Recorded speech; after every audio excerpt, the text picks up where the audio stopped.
Good evening, my beautiful owls. My owlkin. How we doing? It is time for another session prep stream. We're going to be prepping for Lost Mines of Phandelver, but not really. We're going to be prepping for Shattered Obelisk. For those of you who are interested in running the Shattered Obelisk, this stream is for you. For those of you who are interested in playing in the Shattered Obelisk, this stream is definitely not for you. And if you're in my Shattered Obelisk game, get out. You'll see. You'll see soon enough. Hope everybody's having a wonderful evening. We're going to go ahead and get started.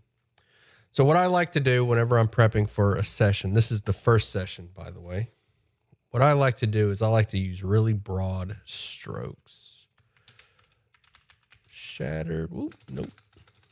So let's give this a fancy title. Also, it helps to have a doc just to keep all your things in order. I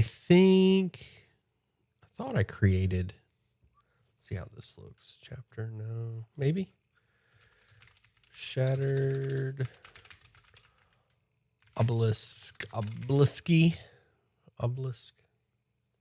Am I spelling this right? Obelisk Session 1 Prep.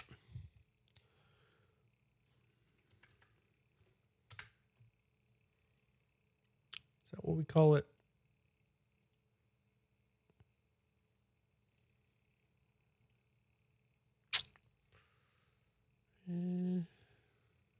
Trying to decide on how to. Definitely not. Let's do that. It's fun.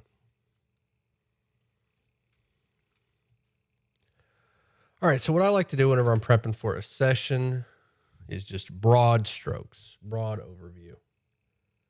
So we're going to be doing Chapter 1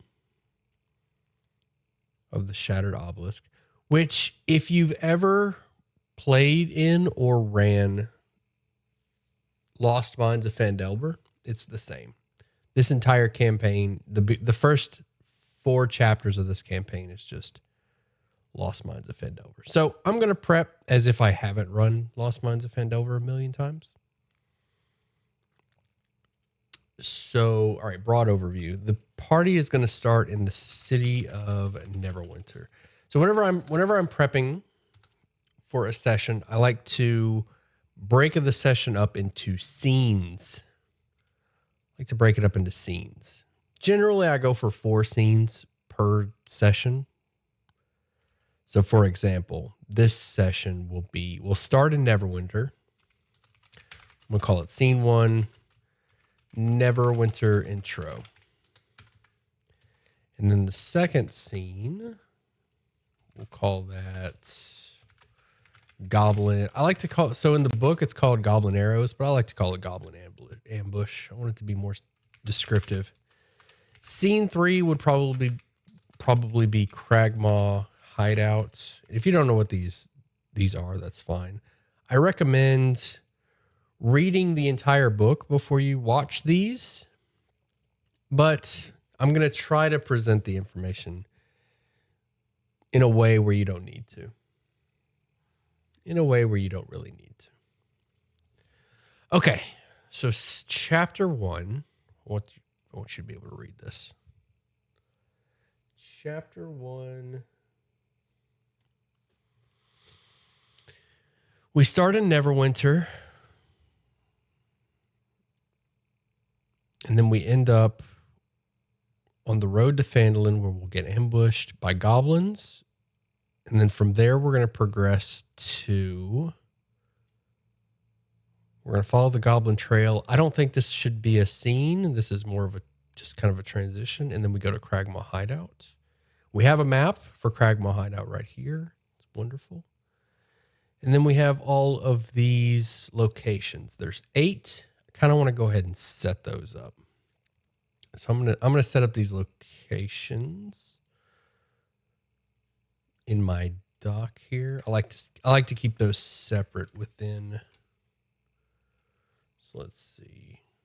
Don't want the bullets. H1 is the cave mouth. This is just so I can keep it organized.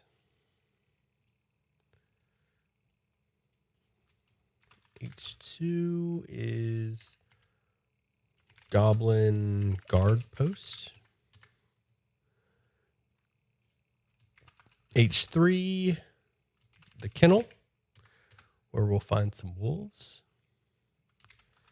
H4, these are just the room names. We'll go more in depth after. H5 is the overpass. H6 is the goblin den.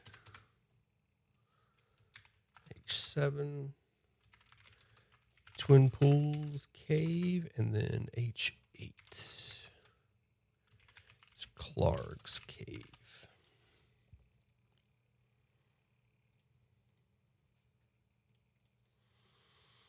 All right, so these are all the locations of Cragmaw Hideout. There's 8. Yeah. So I'm gonna break this up into 3 scenes. Neverwinter intro. I'm not gonna cover very much on the Neverwinter intro. If you're a DM and you're running this is gonna be very dependent on your party. The book doesn't give you. It's going to be very dependent on how you want to introduce your party. So I'm going to give you a quick rundown of this, but really this scene, what I'm going to call it, is on you. On you as a DM. So this scene, we start in Neverwinter. You're going to get, your party is going to have their introductions, and then they're going to kind of, let me pull up a map. Do we have a map of the Sword Coast? That would be wonderful. Here we go. So the party is going to kind of start. I want to be able to draw on this. So the party is going to start here in Neverwinter, and then they're all going to kind of converge onto this path. They're all going to end up in a carriage. And then they're going to follow this trail where they're going to get ambushed, and then they're going to make their way to Cragmaw Hideout. So the great thing about this introduction is that it kind of puts the party together. It forces the party together because it puts them all in a carriage, and then that carriage moves, gets attacked by goblins, so the party has to work together to overcome that challenge. And then they make their way to Cragmaw Hideout. They do a dungeon. It's all great. So the very first thing that you want to do, or the very first thing that I did, is I reached out to each of my players and I told them that I need a reason that their characters are in Neverwinter. And the second thing I need from them is a reason they're going to Phandalin. 2 things that you're going to need from your players. Why is that character in Neverwinter? And why are they going to Phandalin? So for example, I have one character that is working for an evil noble, and then they escape the evil noble, and they're going to escape to Phandalin where they have friends waiting for them. Simple as that. I have another one that's an investigator who lives and works in Neverwinter and is going to find out about an interesting case in Phandalin, which is going to lead them there. So that could work too. However, for whatever reason, because this is how your party, like this is just, the story's going to kind of write itself from that point. And you can kind of come up with, if your player's having a hard time coming up with a reason that they're in Neverwinter or that they're going to Phandalin, you can just keep it simple. You're visiting, and then you hear about some trouble in Phandalin. It could be as simple as that. But whatever you do, you want everyone in your party to be on that carriage, which I lost. You want everybody in your party on this thing. So that's the first scene, is just introduce the characters. Why are they in Neverwinter? Why are they going to Phandalin? Get on this cart and start making your way to Phandalin, where you're going to get ambushed, or on the way, you're going to get ambushed by goblins. So that's the first scene. So just as a note, just for my own, let's see, I'm going to do character introductions, and we'll say, make a note here. Why are you in Neverwinter?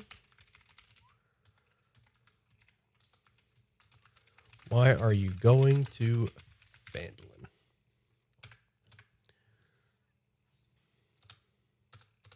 What else do we need?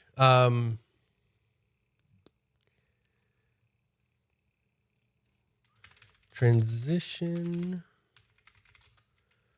to Goblin ambush.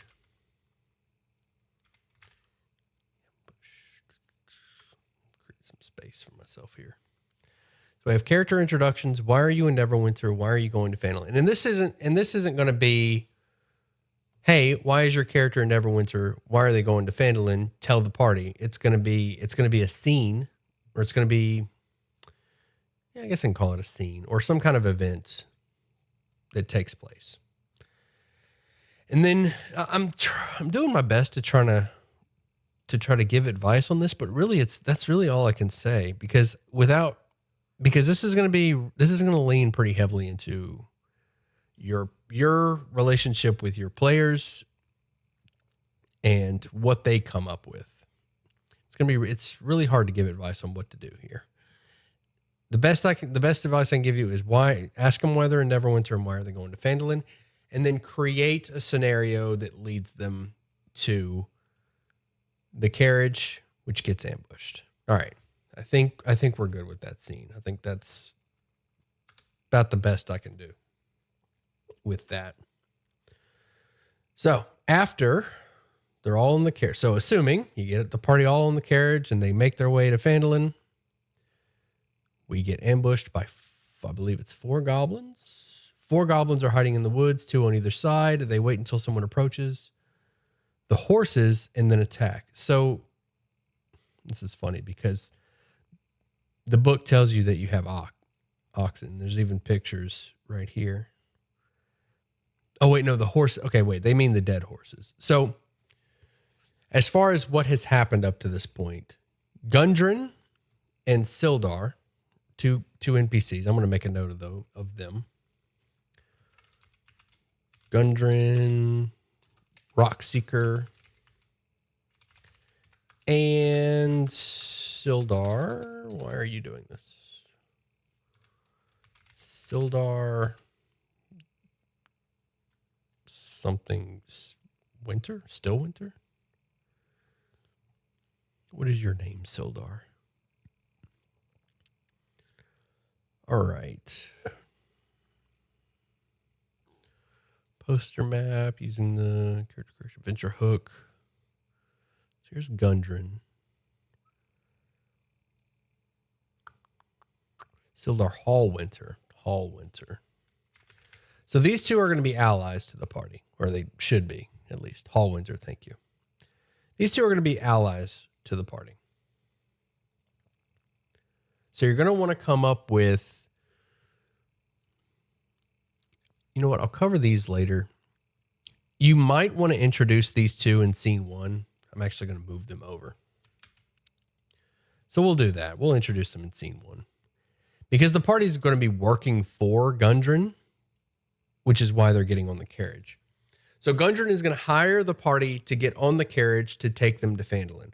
But he's not going to be on the carriage with them. Him and Sildar are riding ahead. They're going forward. They're going to ride ahead.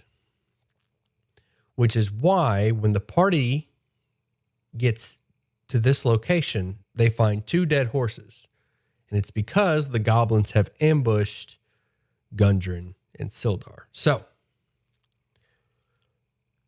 we're going to introduce these 2 characters. They're not going to have a very huge part in the story here, at least not in the first scene. They're just going to introduce themselves to the characters, make their names known, and you can give them a bit of personality. All right. back to the goblin ambush. Okay. We got 4 goblins. Let's see, goblins. 4. Do it like that. Or should I do 4x goblins? I like that. 4 goblins. For a level 1 party, this could be challenging, depending on how they're built and how many players you have. I'm going to be running 5 players, so 4 should be good. I'm going to make a note right here. Just a to-do, like a to-do list. I need 4 goblin names and personalities. So this is going to be specifically for if the party decides to capture or role play or charm or take a prisoner. I want to have 4 goblins. I want them to have names. I want them to be named, and I want them to have personalities. And yeah, I mean, that's plenty. I can give them a little bit of background. Depending on time, I can give them a little bit of background, but this is just a to-do. Remember, we're doing broad strokes right now. 4 goblins. Let's see, I'm going to make a note right here. 4 goblins.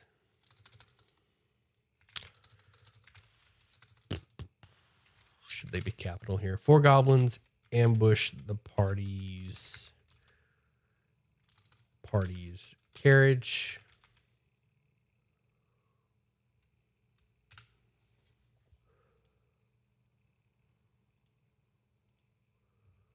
Give them names and personalities.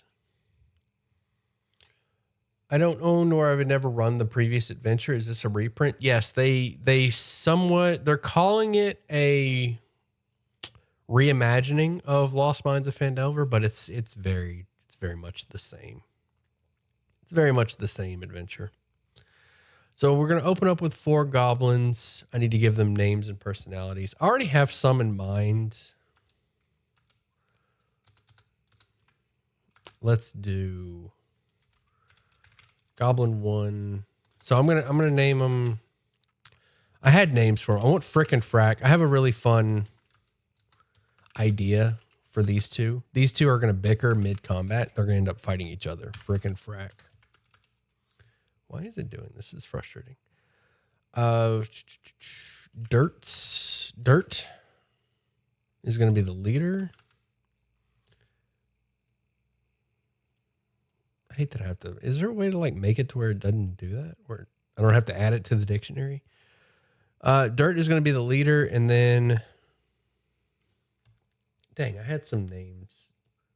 I had like a doc set up for specifically for this. Give me 1 second.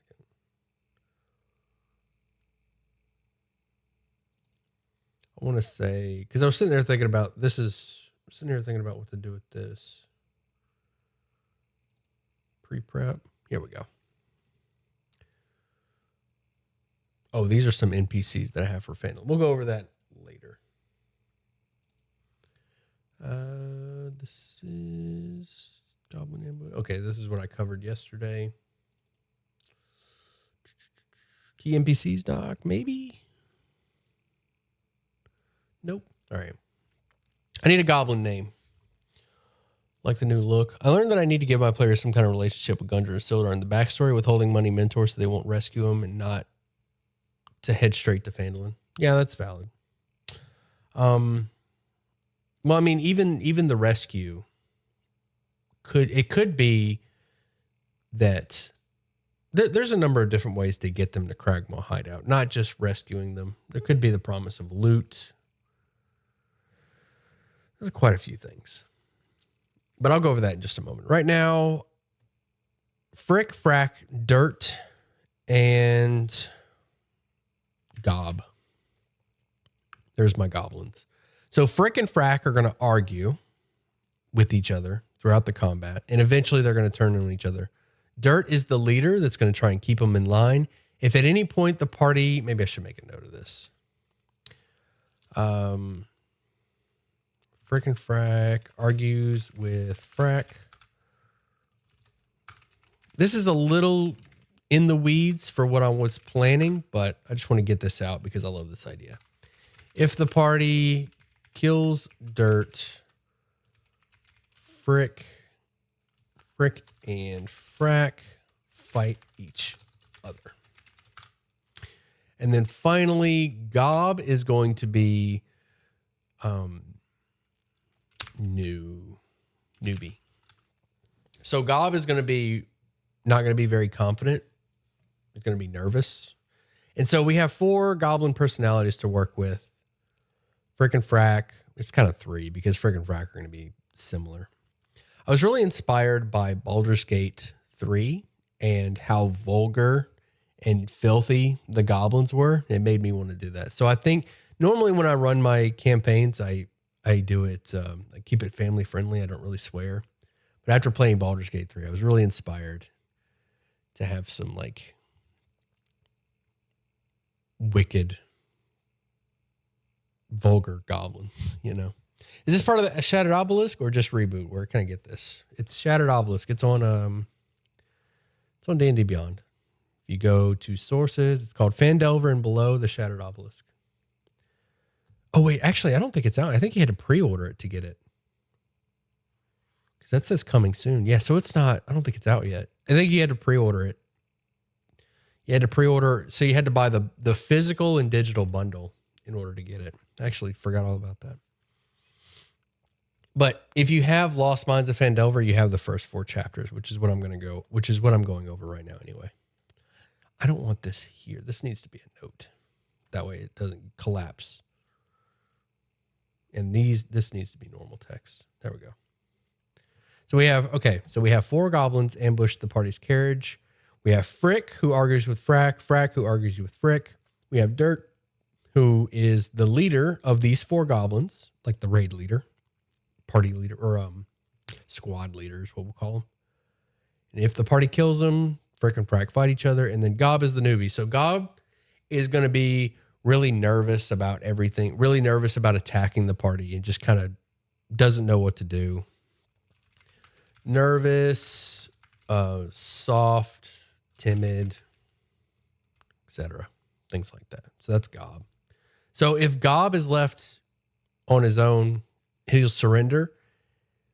If any of these 3 goblins are left alone, like if they're the last, they're going to run, Gob is going to surrender. All right. Again, this is really in the weeds. We'll come back to that. I'll flesh that out more. This is just an idea I had that I wanted to get on paper. Frick and Frack are going to argue. Dirt's the leader, and then we have Gob. All right, and that's the Goblin Ambush. The goal of the Goblin Ambush. Let me think. How do I word this? Or how do I do this?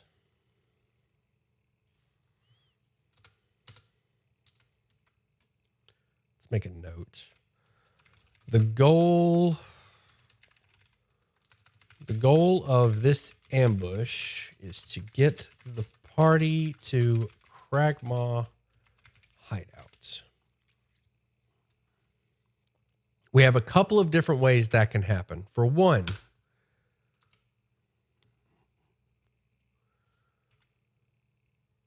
party takes a prisoner. I don't want these to be notes. I want these to be normal.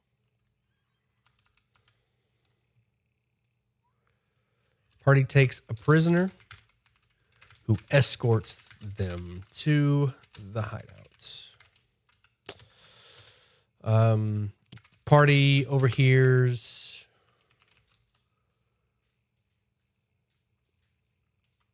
I'll say goblins. I was going to write Frick and Frack. I'll put it in parentheses. Frick or Frack. Talking about a hideout. Or party follows goblin tracks. I like that. That could work. Better highlight this or word is going to... Is there a way to turn off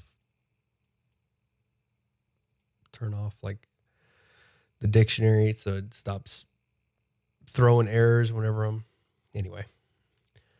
To do goblin names and personalities. I'm also going to put a to do here for loot. And I'm going to put a to do here for skill checks. So what I mean by this, so first off, I need 4 goblin names and personalities. I kind of already have that here, but I want to flesh it out some more. I'm going to leave this to do until I'm comfortable with it. Loot, I need to know what these goblins are carrying. I want to give them some nice things for the party to loot after they kill them. And I need skill checks, things that the party does outside of combat, die rolls outside of combat. And there's one thing that I want to add in the intro that I forgot about. And that's that, nope, go back. This needs to be a note. And that's that I want a ring of animal influence. So here's my plan for this. The person driving the carriage, this person, I want her to have a ring of animal influence. I think that's the name of the item. Let me pull it up here. Animal influence. It's a ring. Yeah, ring of animal influence. This gives you speak with animals for a charge. This is a great ring. I want to start with this. I want to start by giving the party this, if they're paying attention. So the ring of animal influence is currently being worn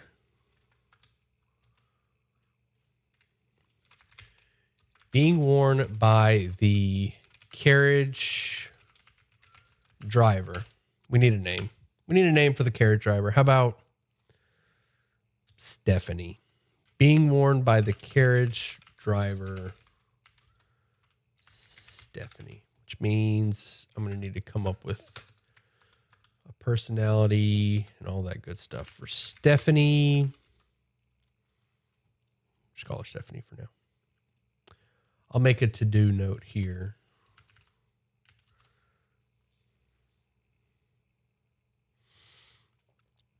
Let's see. Stephanie NPC info. Yeah. So Stephanie is going to be the carriage driver. This is just a new NPC that I've added. Stephanie is going to be the carriage driver. She's going to have a ring of animal influence. So here's how I'm going to present this. The party is going to go to the carriage. Stephanie is going to be there wearing the ring of animal influence, and she's going to be speaking to the oxen. She's going to be having a conversation with them. That is my hint to the party that she is wearing a ring of animal influence. That's going to come up later when the goblins ambush.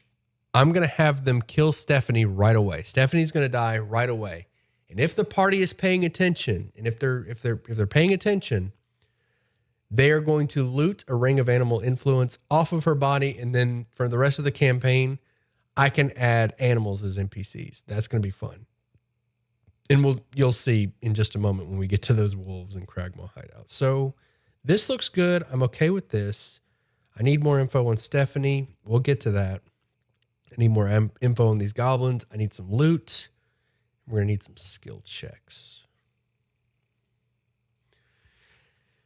Is Shattered Obelisk a campaign you're DMing? It's the newest. It's the newest D&D adventure module that came out. This one here. It's called Phandelver and Below. Phandelver and Below the Shattered Obelisk. It is the newest D&D adventure. I'll pull it up. Phandelver and Below. This book here.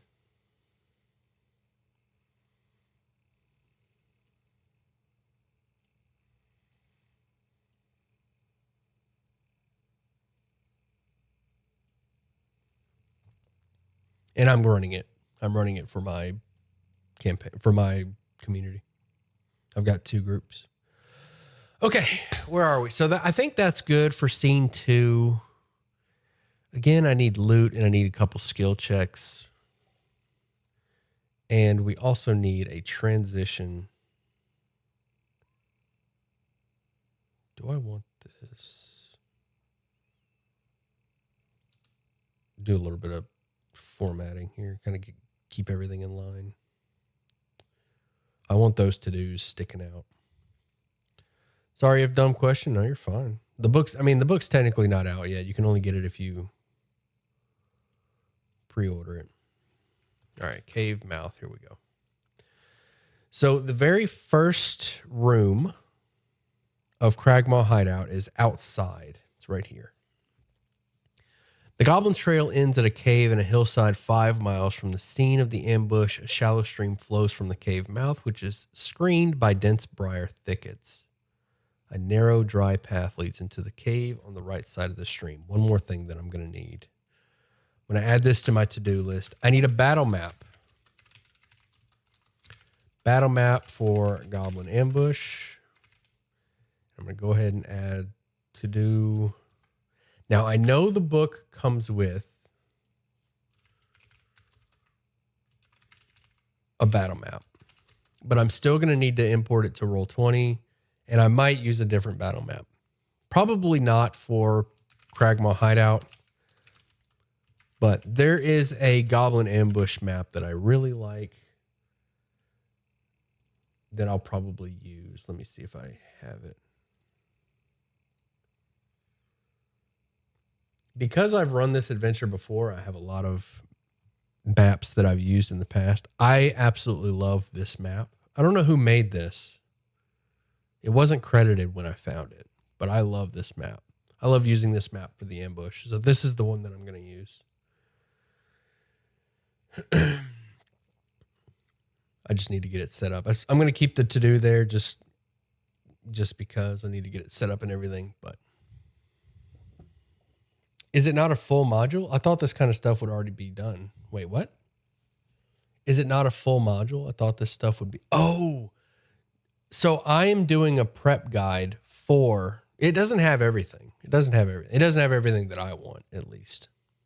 So I'm organizing the entire module for people who want to run this adventure, because it's very lacking in the information that it gives you.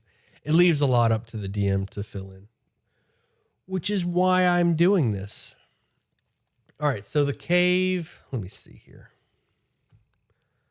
I believe there's 3 goblins here. The stream is 2 feet deep. It's cold and slow and not difficult. Okay, I thought maybe it would be difficult terrain, but I guess not. However, the characters make a lot of noise here. This doesn't need anything, I don't think. If the characters are arguing, see, this is kind of a weird setup. The goblins in area 2 are supposed to be watching, but they're not paying attention. If the characters make a lot of noise here, for example, loudly arguing about what to do next, setting up camp. I guess setting up camp, like if they short rest out here. So if your party reaches the cave and then decides to short rest, I think that could be enough of a signal. But I'm probably going to go a different direction with this. The goblin guard post is more important. It's more important to worry about. I guess I can make like a small note here. If the party is loud, they alert the goblins in H2. Just make a little note there. Fine. All right, the guard post, I believe there's 3 goblins here. 2 goblins and 1 boss, okay? 2 goblins and 1 goblin boss. Is this not the same as Mines of Phandelver? Is it like similar story but different main plot line? So the very first half of this adventure is Lost Mines of Phandelver. Yes. If you look at the module, it says this adventure is split into 2 halves. Chapter 1 through 4, reimagine the beloved adventure Lost Mines of Phandelver, and then chapter 5 is a separate adventure. It's a continuation of that, of Elmop. And I'm not too happy with how they transition, so I'm going to be making some changes to it for DM, and like live stream it, make videos so other DMs can kind of see what I do different. If they notice intruders in H1, they open fire with their bows, shooting through the thicket. They spot characters splash across the stream. Neither is surprised. Characters move carefully, scouting. Can surprise the goblins. The thickets are difficult terrain. And they give cover.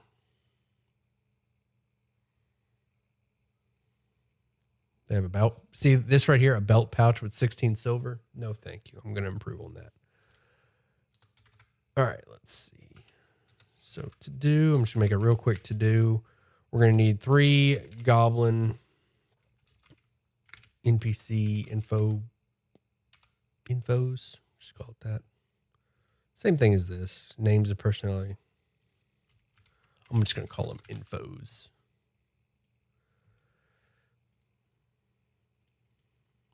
Three goblins. So I'm going to name these 3 goblins, give them personalities, etc.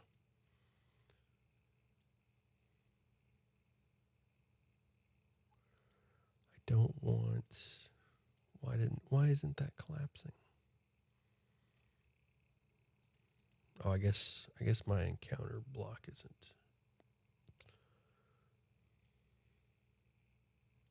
Be all right. The kennel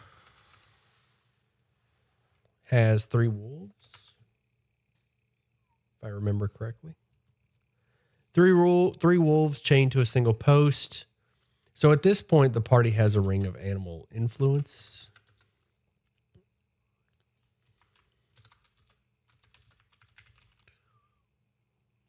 Make these normal. There we go. 3 wolves. And so normally I wouldn't do this.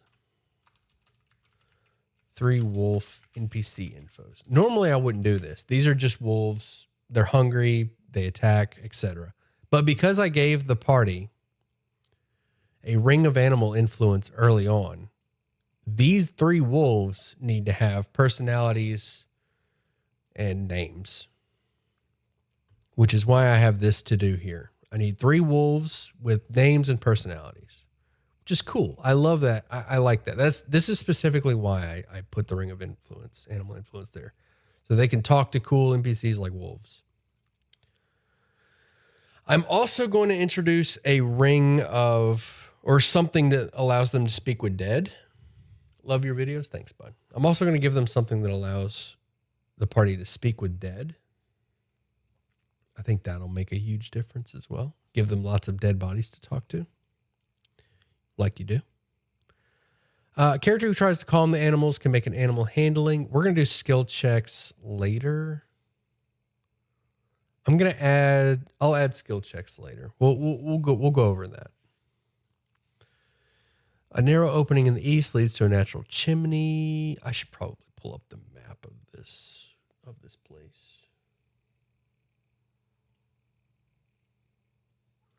So this is where the wolves are, H3. And then H4 is the steep passage. Do I need anything else about these wolves? Skill check to climb the chimney. Not worried about that.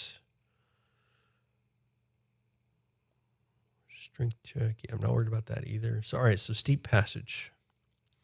From this point on, characters with dark vision will need a light source. I don't like this. So apparently the entire cave is just dark, and the goblins are just walking around in the darkness. I don't like that. I don't like running dark vision characters like that. They use torches. This place is lit. This place is lit up. I don't care that they have dark vision. I think it's dumb that, just because they can see in the dark means they just live in complete darkness. No, they carry torches around. It gives them better. I mean, just because they can see in the dark, it's not perfect. So They're going to use torches. So I'm going to have this cave lit with torches. There's going to be spots that are dark, but places where goblins are dwelling, like on this bridge, especially over here, they're going to have campfires over here. And they have a campfire over here that's lit. Right here where the goblins are by the water, that's going to be lit. Yeah, there's going to be, I don't agree with this just because they have dark vision. Everything's just completely dark. Okay. Any character with a passive perception, we're going to skip that because skill checks are going to come later. I'm going to run skill checks completely differently than this module. I'm going to add quite a few. The goblins automatically notice characters if they carry light source. Might do that. Let's see. Steep path. All right, so this is area 4, which is right here. The passage is choked with rubble and blocked by steep slopes. Moving up the slope requires 5 feet of movement. Although this passage offers a way to avoid the goblins in 5 or escape a flood, it's more dangerous than it looks. There's a giant poisonous snake. This is new. This was not in Lost Mines of Phandelver. They added this for this adventure. A giant poisonous snake. This is also an animal that they can talk to. So before I look at that stat block, I'm actually going to make a note of that. The steep passage has one giant poisonous snake, and that giant poisonous snake, that GP snake, is going to need personality, a name, all that good stuff. That'll be fun. Talking to a snake.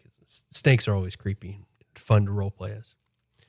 A giant poisonous snake is coiled on the fragile ledge between the two escarpments. It strikes at any creature that disturbs it. I'm not going to do that. So at this point, if the party still has speak with animals up, they should. If the party used speak with animals here, I'm going to say that it's still available here and they can talk to the snake. And depending on how they roleplay with the snake, we'll see what happens. Climbing character with a passive can get up there. A fight against the snake alerts the goblins on the bridge. The goblin, there's a single goblin on the bridge.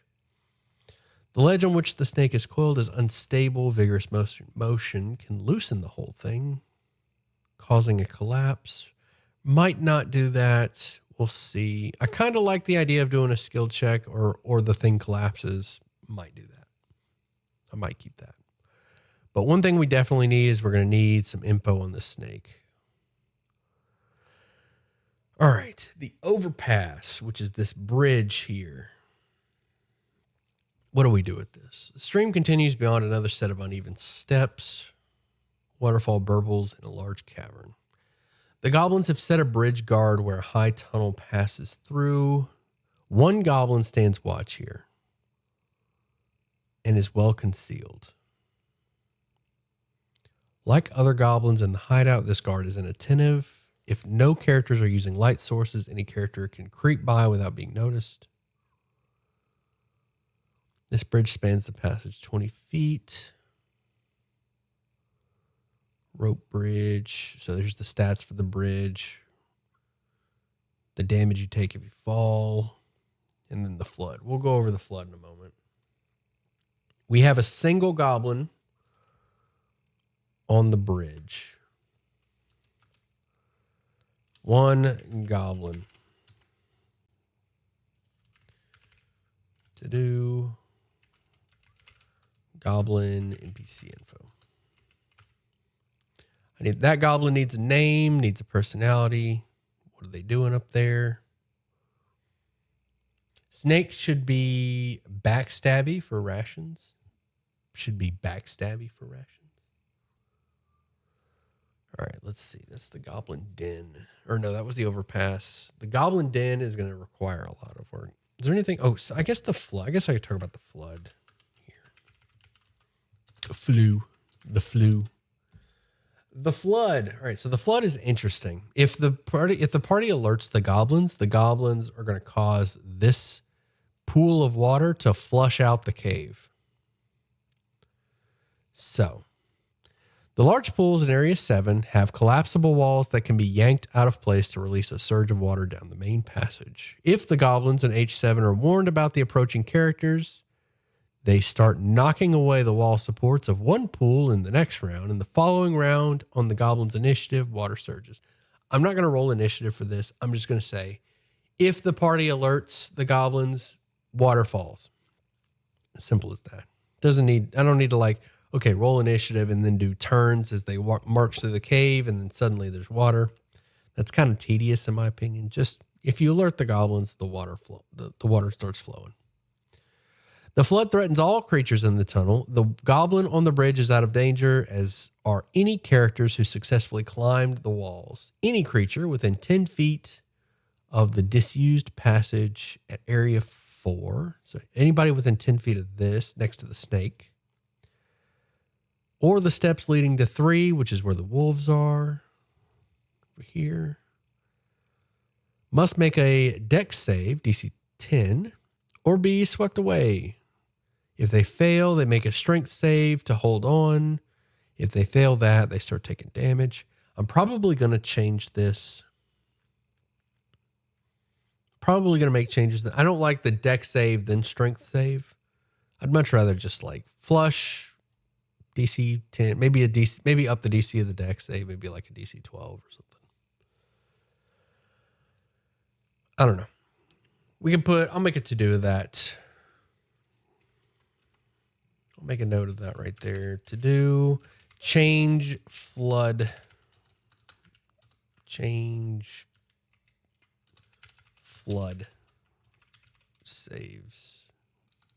throws. I should make a note, change flood. I want to make adjustments to the flood. All right. Where were we? Goblin Den. So the Goblin Den, where is that? Over here. I kind of want to come back to this one. There's going to be a lot going on here. I kind of want to come back. Actually, there's going to be a lot going on. So these next 3 areas are huge. Area 6 is going to have a lot going on with it. Area 7 is mostly just a guard post, but it does have like the water. Area 7 does have a lot going on with it. And then Area 8 really has a lot going on with it because this is where the boss fight is. So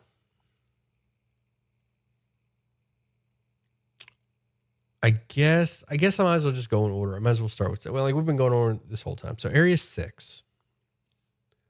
What is going on in Area 6? Trying to position this so you can see. I guess that's not going to happen. This is what we're working with. Maybe I can move it like, how does this look? Is this going to work?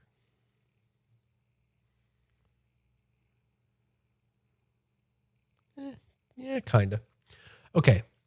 The Cragmaw Raiders stationed in the hideout use this area as a common room and a barracks. Any character who attempts to approach quietly must make a dex save. Okay, yeah, this is just a regular stealth check against their perception. This doesn't really need to be noted.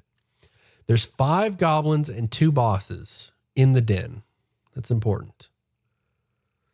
The southern half of the cave is 10 feet higher, so you kind of got this staircase leading up here. Sildar is here, being held prisoner.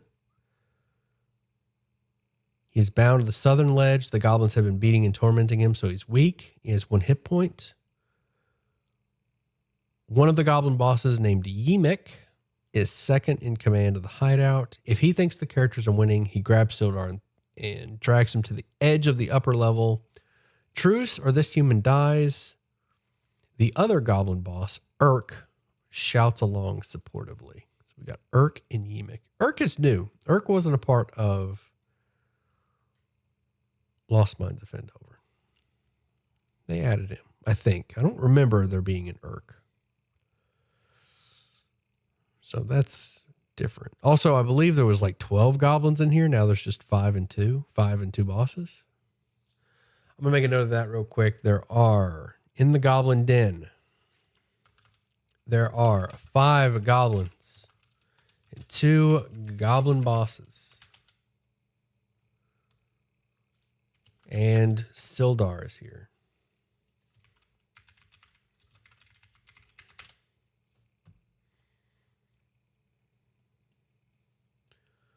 All right.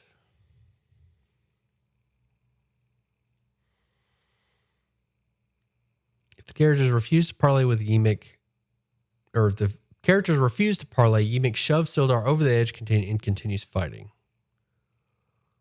Then he drops to 0. We need a medicine check or healer's kit. You know what? I would like, so something that I do that I would like other DMs to consider is whenever you're reading through a module like this and you see that if you see that the party needs an item, like a healer's kit in this scenario. So if Yimik shoves Sildar over the edge, Sildar takes some damage. A character can help Sildar with a medicine check or a healer's kit. So what I like to do is whenever I see the module introduce an item like this, or a situation where an item could be used, I add that as loot somewhere. Like a healer's kit would be great loot over here at the Goblin ambush. So maybe like right here, add healer's kit.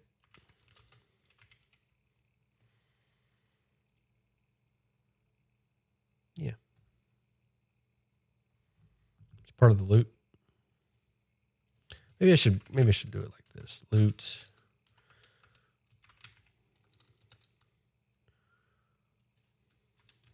And healer's kit. That way I can do it like that. Okay.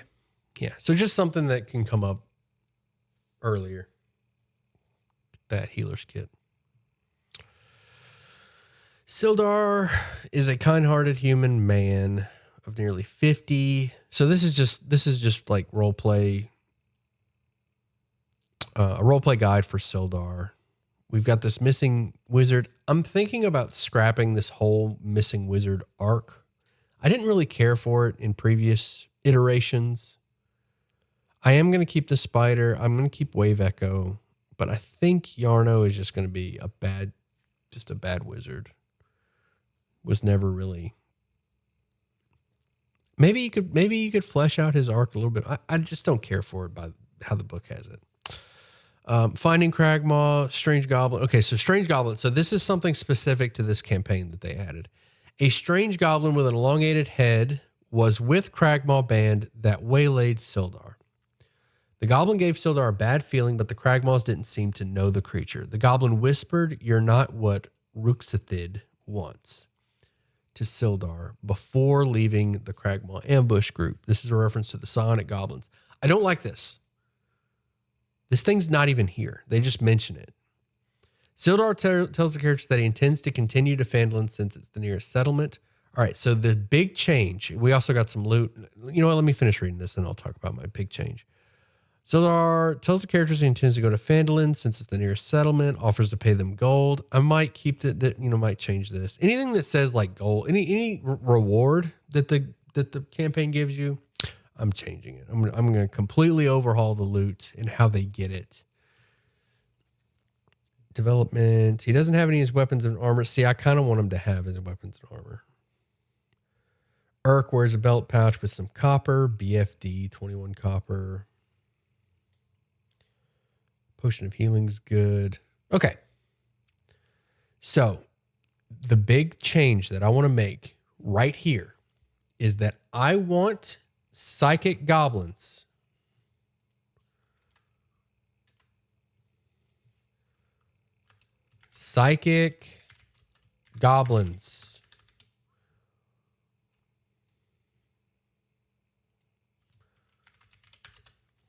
So here's what I'm thinking. I'm thinking one of these bosses, I should probably make a note of this.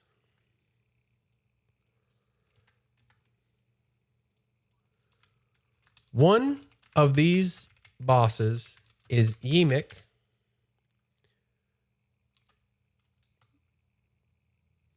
How do I write that? You know what? I kind of don't want to do it in this text. I kind of want to just do it in normal text.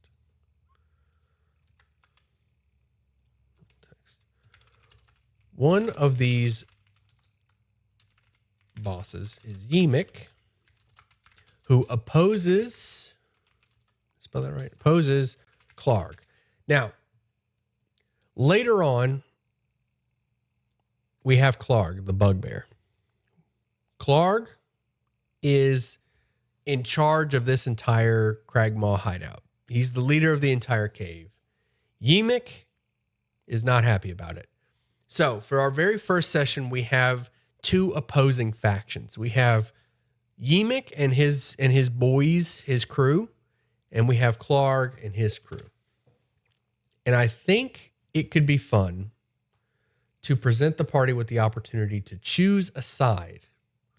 More than likely, they're going to kill. More than likely, both of them are going to get killed.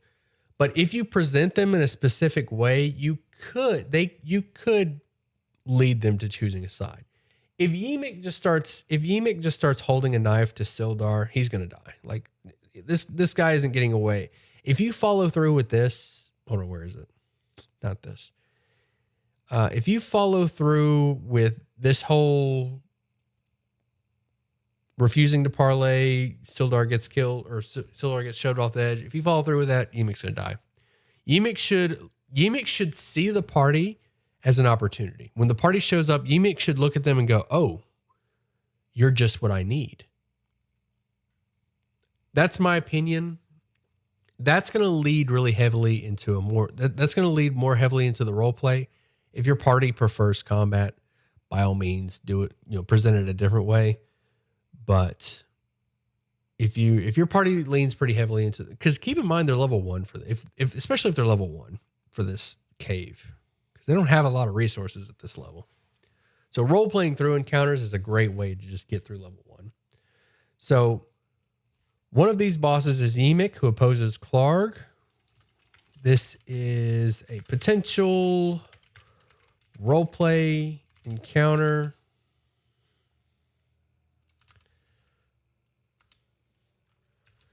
Yimik wants to recruit the party to kill Clarg.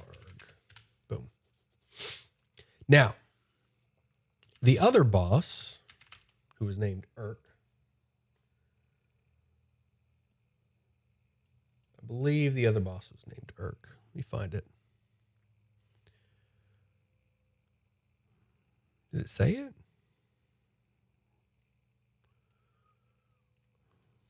Hmm. 5 goblins, yada, yada. The other goblin boss, Urk, shouts along supportively. Like, we don't really have a lot of information about Urk. So here's what I'm going to do with Urk. The other boss, Boost, is Urk. So before I talk about Urk, let me explain something about the campaign itself. So for those of you that don't know, this campaign involves the party collecting, or the party / the villain collecting stones in order to bring forth an evil god, basically. It's really all you need to know. The collection of these stones happened pretty rapidly, and there's a lot of them in like condensed locations. Phandalin has 4 stones. I don't want any stones in Phandalin, so I'm going to spread those stones out. And I really like the idea of introducing the stones in the very first session. Like, this is what the campaign's about. This is the Shattered Obelisk, these stones. So I think it's super important to introduce a stone as early as possible. And I think having a stone here in Cragmaw Hideout is good. It would be a really good way to handle that. And what I plan on doing with these stones is one of these goblin bosses, Urk, is going to be a worshiper of the big bad evil guy of the whole campaign. So just a reminder that the big bad evil guy of this entire campaign, I forgot to look at the snake. CR quarter. So the big bad evil guy of this entire campaign is trying to have his cult, or its cult, bring it into the world. I lost the artwork. So our big bad evil guy of the entire campaign has a cult that is dedicated to assembling the obelisk, this thing right here. The heroes must stop the Mind Flayer fanatics from completing their ritual and transforming Phandalin into a nightmare. So they're trying to collect these obelisks, these stones, put it together, and bring this thing into existence. And some of these cultists are using goblins to do it. So what I want to do is I want to put a stone here in the goblin den. Urk is using this stone to get warlock powers. So one of our goblin bosses worships the big bad evil guy and is gaining warlock powers from them. I love the idea of the party showing up. There's a stone here, and suddenly the goblin just pulls out a green flame blade and starts shooting Eldritch Blast. I think that's amazing. So Urk is a warlock who worships the BBEG. This thing. So one of our goblin bosses is actually gaining power from the big bad evil guy. And my goal is for the party to show up, see this goblin and go, what? How? Why? Who is that? That kind of thing. They're not going to know about that it's the big bad evil guy, at least not right away. They're just going to see a goblin wielding a green flame blade shooting Eldritch Blast, like with warlock power. They're going to see a goblin with warlock powers and they're going to go, what? I'm sorry, what? And that's what I want. I want them to question that. And this goblin, Urk, believes that he's gaining his warlock powers from the stone itself. He doesn't actually know about Ilvash. He doesn't actually know about this thing. He just thinks he's getting the powers from the stone. So Urk worships the stone, gains warlock powers, and then fights the party. Another thing that's going on, who worships a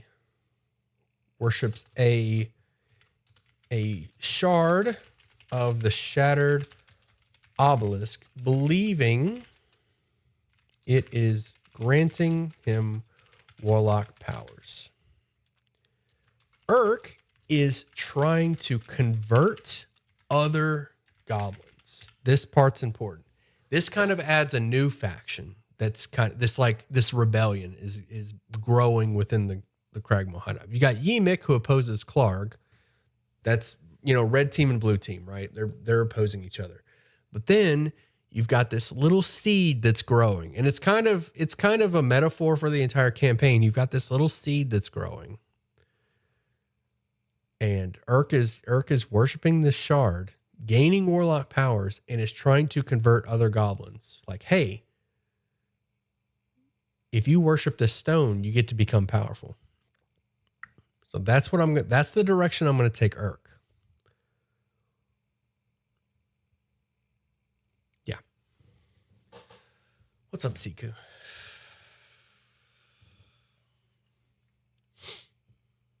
And then you have these 5 goblins. So I'll probably have like 2 of these goblins who are on board. They're like, oh, heck yeah.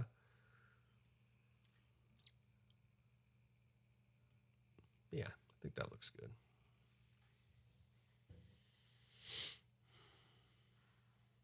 I need to elevate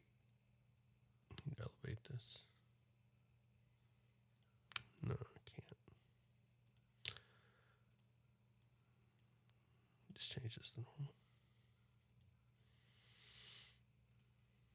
Place psychic goblins. All right. Great idea. Thank you. What's up, Brady? Okay. Next thing on the agenda is Area 7. Area 7 isn't going to be as interesting. It says we got 3 goblins and 2 wolves. They changed it. This used to be like 8 goblins. They changed it. Now it's 3 goblins, 2 wolves. If the goblins were warned about the characters, the goblins are on guard, yada, yada. So this one, I don't know what I'm going to do with these goblins. So I'm just going to make a note that there are 3 goblins and 2 wolves. I would like to change this. I would like to use more goblin themed. I mean, wolves are great,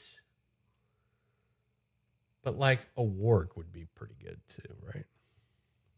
Like putting a warg in here would be pretty good. Spell it wrong. Warg? Is it warg? Yeah, it's warg. Putting one of these bad in, like goblins can ride these things. These are more goblin themed in my opinion. What book are these? Are these in the monster manual? It might be because no, they're not even that strong. Yeah, I would rather there be wargs in here. So maybe I think I'm going to change these 2 wolves to wargs.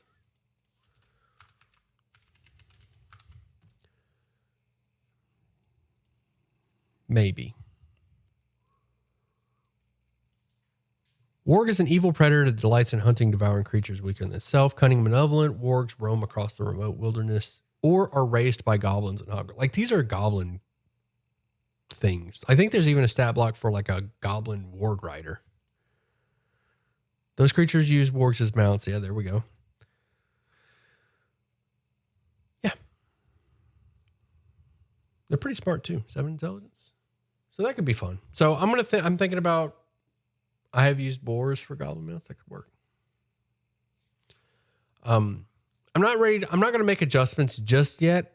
This is just like an idea. Like maybe we'll use wargs. Right now, I just want to lay out what the campaign has for us. And then as ideas pop up, I'll just kind of throw them down. Maybe we'll turn them into wargs, but for now they're wolves. You know, I've got time. All these, like these to-do lists I can knock out. You know, I'll be doing, this is tomorrow's session prep. Probably not going to do this tonight. Right now, like again, tonight's session prep is just kind of laying out the entire session, like laying out this doc. Go ahead and say, I haven't saved in a minute. Laying out the doc, getting a broad overview. And then tomorrow we can start like honing in on specific details. We can really refine the loot that I'm going to hand out, really refine that loot, like give them more skill checks, roll the dice lots of times. I can put some locked chest in this cave for them to unlock, you know, skill checks to get it open. Things like that. For now, we're just doing a broad overview of everything. So we have 3 goblins, 2 wargs, and we have the dams. I'm not going to make any notes about the water. Like I already did that in I believe it was in the passage. No, it was in the overpass. I'm not going to make any notes. That's definitely going to get changed, the flood. All right. Last but not least, Area 8. Clark's Cave. So the boss, y'all are probably going to laugh at me. But I love putting, can't remember how to do it. Whenever I do a session prep, I like to put a little skull next to so every session has like a boss, right? Whoa, not what I want. Why isn't this working? I don't know how to do it. Well, I like to put like a little skull emoji, but I can't remember how to do it. Emoji. I'm going to look up emojis in Word. Oh, insert. That's what it is. Insert. Let's see. Select emoji. Where you at? You only got to do it once, then you can like copy and paste. Why am I struggling with this?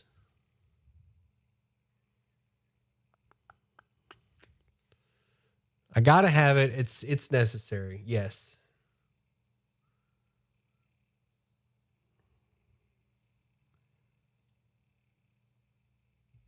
Type Windows logo plus.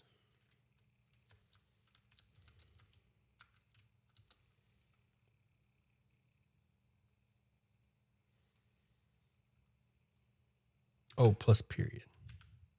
There it is. There we go. My little skull. So Clark is our boss, is the boss of the entire. Yes, it was worth all that effort. I don't want to hear it. Clark shares this cave with 2 goblins and his mangy pet wolf, Ripper. So this is the only wolf that they present us in this entire session that has a name, Ripper.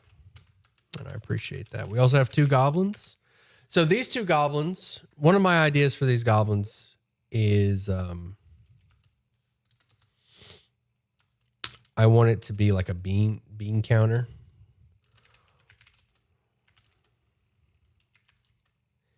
Is Clark's accountant. So one of these goblins is sitting there with his notepad and his monocle and just like chirping in Clark's ear about numbers. Like we've rated this many carriages this month and this much supply has been used, kind of thing. I'm going to write some dialogue that we'll make a to-do for that right there. As a matter of fact, we're going to do that right now. We'll make it to-do, write dialogue for, I mean, this is kind of, I'm just going to do Clark and Ripper NPC info. We'll flesh this out later. But I do want there to be some, I do want the party to overhear some dialogue between Clark's accountant. Between Clark and his accountant. I think that could be fun.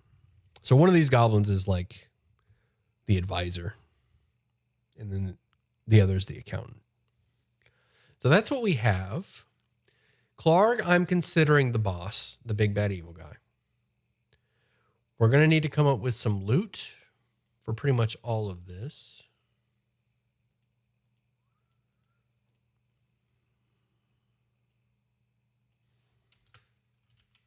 I'm going to make this a to-do. Yeah. So we need NPC infos. So when I say NPC infos, I just mean a name and a personality and maybe a little bit of backstory, just like a paragraph for each of them. It's easier than it sounds. I need to change the flood, how that's going to work. I need to make some loot. Healer's kit. Yeah. There we go. That is, I mean, that was just an hour of how I prep a session. Right? That's how I prep a session right there. We're going to flesh this out more tomorrow. I think I'm definitely going to tackle some of these to-dos tomorrow. And loot and skill checks. Matter of fact, I'm going to put a to-do right up here. Loot and skill checks.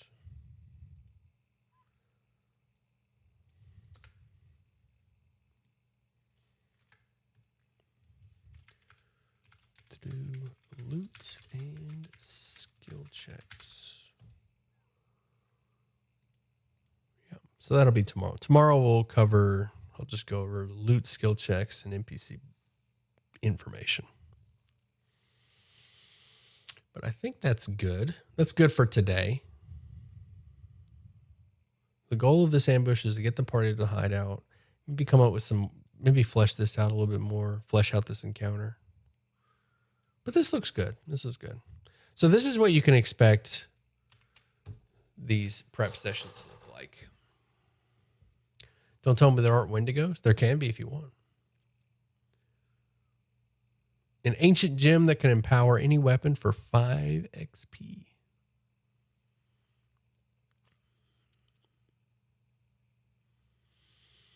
Yep. This is how my session preps are going to go. I'm basically just going to go through the doc, go through the adventure, spit out my ideas, and then make a video out of it. I forgot to record this session, derp. So I'm going to have to download it off YouTube, which means it's going to take a quality hit. That sucks. Yeah, I think this looks good. I'm going to get off here and I'm going to go, I'm going to go play some Starfield. and make dinner. Hope all of you have a good night. I'll see you around. Peace. I'll be in the Discord if you need me. At me if you need me. Laters.